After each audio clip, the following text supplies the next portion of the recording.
परभणी जिल्ह्यामध्ये गंगाखेड तालुक्यात देखील भगरीमधून विषबाधा झाल्याचा प्रकार पुढे आला असून शहरासह विठ्ठलवाडी, रावराजूर, शेडगा, बोदगाव, मालेवाडी, नागठाणा या ग्रामीण भागातील अनेक रुग्ण गंगाखेड उपजिल्हा रुग्णालयामध्ये उपचारासाठी दाखल करण्यात आले आहेत। काल एकादशी निमित्त भगरखान्यामध्ये आली आणि त्यातून हा प्रकार झाला आहे। जिल्ह्यात परभणी तालुका पाठोपाठ गंगाखेडमध्ये हा प्रकार झाल्यामुळे सर्वत्र खळबळ उडाली आहे। त्यामुळे लोकांमध्ये भीतीचं वातावरण आहे।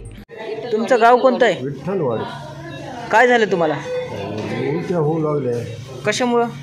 ते भगर खाल्लं। भगर खाल्ल्यामुळं? हो। किती जण आहेत तुमच्या गावातून अशी? काय त्रास होला तुम्हाला? उलट्या होऊ लागल्या, चढ अंग कापू लागला, थर अंग कापू लागला। कुठं खाल्ली होती भगर? घरीच खालते आपल्या। घरी खाल्ली होती? हां, उपवास होता एकादशी। हां, घरीच खाली। तुमचं काय नाव? विष्णू आंधळे। राहणार कुठले? विष्णू गंगाराम आंधळे, राहणार झोला। काय झालं तुम्हाला? बगरच्या पिठाची भाकरी झाल्या। मग त्याच्यापासून तुम्हाला काय त्रास काय होऊ लागला? लई त्रास झाला। रात्री तर उठता येईना, ते चक्कर येऊ लागली, एक पाऊल सुद्धा टाकता येईना। परत इतक्या उलट्या झाल्या, लई उलट्या झाल्या।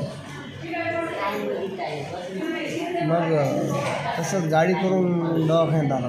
किती जण आहेत तुमच्या गावातून अशी? गावातून किती कोण माहीत, आपण आला रात्री 2 वाजता।